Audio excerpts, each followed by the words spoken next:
Charles Mwando Simba, informateur de la majorité présidentielle, a tenu son tout premier point de presse ce lundi. Question pour lui de clarifier sa mission et sa méthodologie. Kinshasa doit être sécurisée en 2012 plus qu'en 2011, même si au cours de l'année dernière, la police s'est distinguée dans sa manière de prester. C'est l'essentiel du message du commissaire provincial de la police, ville de Kinshasa, le général Jean de Dieu Oleko à ses troupes ce lundi. En sport, l'ASV Club n'aura pas terminé à fêter sa victoire 5-0 contre Atlético du Burundi le week-end dernier, que ce lundi, son animateur célèbre est passé de vie à trépas. Godila est mort après plus d'une semaine passée à l'hôpital Saint-Joseph de Limete. Voilà pour le sommaire de ce journal que nous ouvrons avec le premier point de presse ce lundi à Kinshasa de l'informateur de la majorité parlementaire depuis sa désignation le 8 mars dernier. Charles Mwando Simba réunit la presse autour de lui sur sa mission. Alors une mission à accomplir dans un délai de 30 jours et qui va amener à la formation d'un nouveau gouvernement. Première sortie officielle de l'informateur Charles Mwando Simba. C'était ce lundi au Salon Congo du Grand Hôtel, Kinshasa. Toutes les grandes signatures de la presse nationale et internationale sont présentes. 11h30, Charles Mwando Simba fait son entrée. Il annonce que sa communication sera brève, avant de remercier le président Joseph Kabila pour la confiance lui accordée et tous ceux qui ne cessent de lui adresser les messages de félicitations. Au menu de sa communication, il précise qu'il est informateur et non formateur du gouvernement. Si l'on doit s'adresser à moi, à ce stade-ci, c'est pour me faire des suggestions du type de programme que ce gouvernement devrait avoir. Parce que la consultation selon l'article 78 de la Constitution, c'est pour dégager la majorité au sein de l'Assemblée.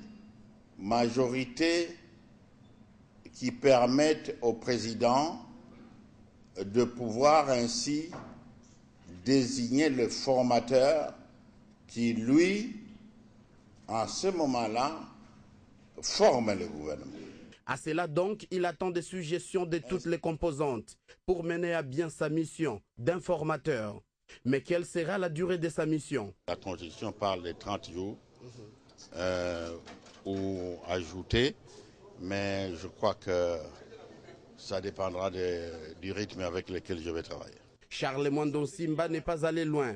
Il précise que sa mission est de dégager la majorité à l'Assemblée nationale. Ensuite, le formateur procédera à la formation du gouvernement. Enfin, il annonce que son programme de consultation sera bientôt publié, car tout le monde doit être mis en contribution pour la formation de cette majorité, ce qui nous amènera à un gouvernement cohérent, conclut-il. Restons sur ce registre d'installation de nouvelles institutions après la démission de 22 ministres élus députés et qui ont choisi le Parlement à la place de leur cabinet comme l'exige la Constitution. Ce sont les intérimaires qui s'installent et ce lundi, le ministre de l'Urbanisme et Habitat sortant a remis officiellement les documents de travail et tout le patrimoine de l'institution au ministre des ITPR. C'était au cours d'une brève cérémonie présidée par le secrétaire général au gouvernement. Fridolin Kaswechi des ITPR assurera l'intérim au ministère de l'Urbanisme et Habitat qu'occupait jusque-là César Lubamba qui a choisi la députation nationale après avoir été élu. Ce lundi, il a pris possession des documents de travail dont l'état des dossiers, l'état des comptes bancaires et l'inventaire du charroi automobile. Je ne peux que demander pour l'instant au personnel qui est ici présent et le personnel qui est sous votre responsabilité, de pouvoir observer la discipline et la rigueur dans la gestion de la chose publique. C'est souvent dans de pareilles périodes que les spoliateurs qui, par moments, agissent avec la complicité des services de l'administration, c'est en pareille période que ces gens trouvent des opportunités pour commettre leur forfait. César Lubamba, qui quitte le ministère de l'Urbanisme et Habitat, pense que les défis énormes sont encore à relever dans ce secteur qui n'a pas connu d'éclosion lors de ce premier mandat. Il faut que l'État puisse avoir le moyen nécessaire de viabiliser les sites, Viabiliser les sites, c'est-à-dire prévoir tout ce qui est connexe, voirie, drainage, l'eau, électricité, mettre alors ces sites à la disposition des promoteurs immobiliers. Durant cette période d'intérim, les membres du gouvernement expédiant les affaires courantes doivent s'abstenir de poser tout acte comportant quelques engagements vis-à-vis des tiers, comme la signature des contrats, protocoles ou accords, la conclusion des marchés. Ils sont aussi tenus de s'abstenir de gérer des comptes bancaires ou de restructurer le fonctionnement des ministères dont ils assument l'intérim.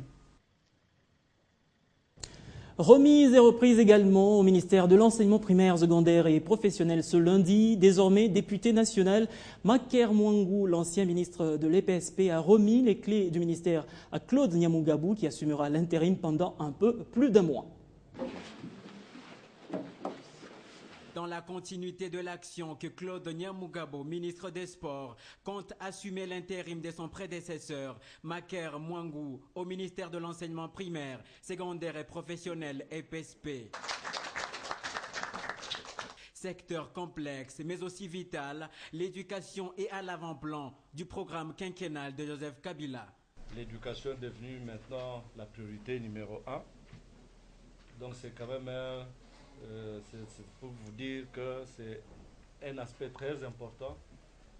On ne peut pas développer ce pays, on ne peut pas promouvoir les bien-être de la population congolaise si on ne s'occupe pas de l'éducation. Donc vous avez là un dossier assez important. L'EPSP est un ministère qui a fière allure aujourd'hui. Tout son système est informatisé, rendant les opérations rapides et fluides, d'où la nécessité pour le ministre entrant de s'inscrire dans le même élan. Il s'agit donc d'une continuité de ce que vous avez commencé et je vais compter sur vous pour pouvoir faire aboutir les dossiers urgents dans le cadre de l'intérim que je vais assumer. Durant un mois ou plus, en attendant l'installation du nouveau gouvernement, Claude Nyamugabo devra entre autres s'assurer de la matérialisation de la gratuité de l'enseignement primaire, promis par le chef de l'État Joseph Kabila.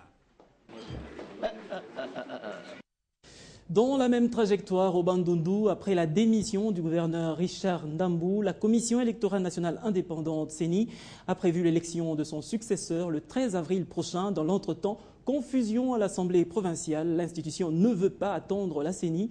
Elle vient de nommer un second gouverneur intérimaire. Dadou Ekiome est sur place pour Télé 50. Confusion totale à la tête de l'exécutif provincial du Bandundu.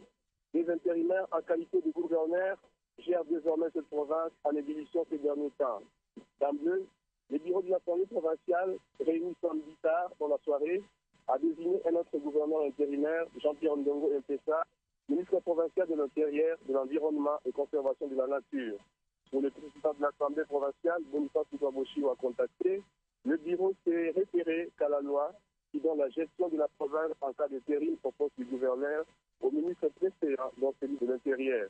Depuis dimanche matin, les quelques radios locales captées ne font que diffuser les communiqués de l'Assemblée provinciale instituant le second intérimaire en qualité de gouverneur de province. Notez que plusieurs réactions prises de partout fustigeant la décision. Selon Boniface Toutoua, cette décision étant souveraine ne peut pas être contestée ni boycottée par le ministre de l'Intérieur. Plusieurs tractations aussi se prennent risquant de sombrer de nouveau la ville de Bandundu. Les adeptes du PPRD et du PALU en concertation pourraient réagir aussi autrement selon des sources contactées. L'édifice du Maïndombe n'était pas à lui seul géré et l'Assemblée provinciale et le gouvernement provincial pour ne citer que celle-là. D'après les observateurs avertis, entre-temps, le premier gouverneur intérimaire Edouard Kinanga, qui était en mission à Kinshasa, vient d'atterrir ce matin à Bandundu-Ville et a été accueilli chaleureusement par la population. Depuis Bandundu-Ville, Dadou Ekiome pour Télé 50.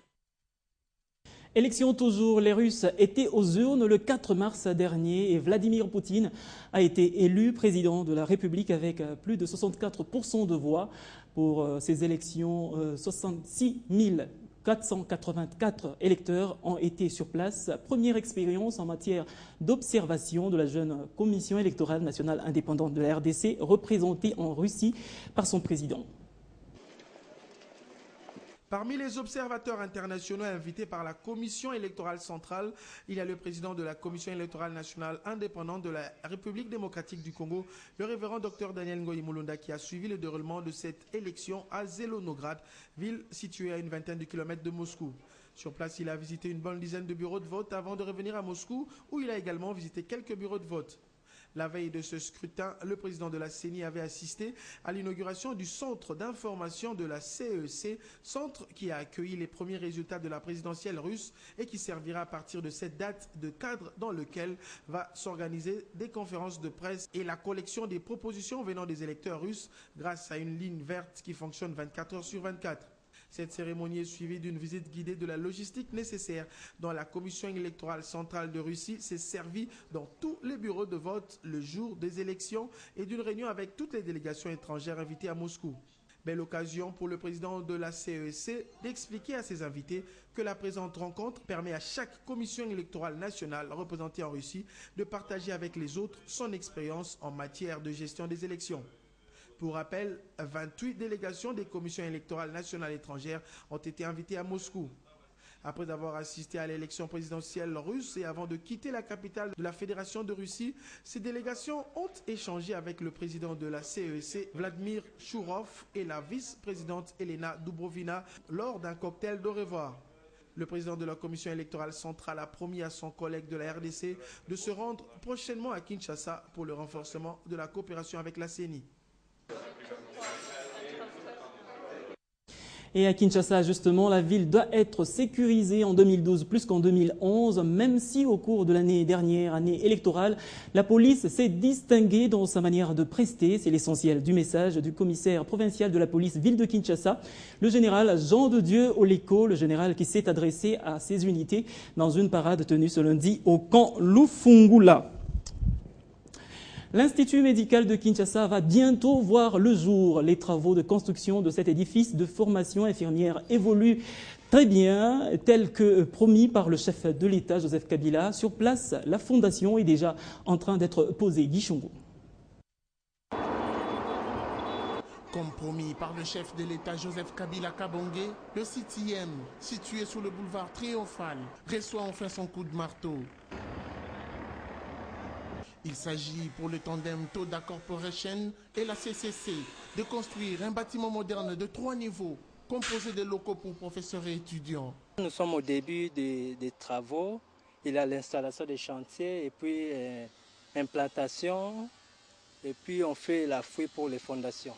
Cet institut supérieur médical qui a perdu toute sa valeur à cause de l'état délabré dans lequel il s'est trouvé sera très bientôt rebâti. Et ce, dans le cadre de la révolution de la modernité, nouveau concept du chef de l'État. Nous avons réhabilité donc la monique chance et zongi, la chance de la nouvelle génération. Va former des sous parce que beaucoup a besoin d'infirmiers, de spécialistes. Cet ingénieur confirme que d'ici une année et 6 mois, l'Institut médical IM sera fonctionnel. Le regroupement socioculturel d'Ivar a organisé le week-end dernier un cocktail de retrouvailles en l'honneur des députés élus du grand espace de l'ex-empire Lunda. 35 élus du peuple au sein de cette structure ont été exhortés à privilégier l'intérêt supérieur de la nation et le repère des valeurs culturelles au détriment de leur clivage politique. Des questions au cours de cette journée, de rappeler à chaque député membre de ces regroupements sa mission fondamentale au sein de l'Assemblée nationale, mais aussi de consolider leurs liens de fraternité et de cohésion. Avec 35 députés élus au sein de cette structure, la DIVAR compte faire mieux aux élections prochaines. Nous savons depuis l'histoire, l'Empire Lunda, ce que ça vaut dans ce pays, ce que ça vaut dans ce monde. Au jour d'aujourd'hui, le Parlement, l'Assemblée nationale, regorge au moins 35 députés, soit 6,37% de représentants de l'espace Lunda. Et c'est d'ailleurs une fierté et qui démontre à ce que l'Empire Lunda, ce n'est pas à démontrer. Pour rappel, l'espace Lunda regroupe 5 provinces, à savoir les Katanga, le Bandundu, les 2 Kasaï et naturellement la ville de Kinshasa. Et en sport, l'ASV Club n'aura pas terminé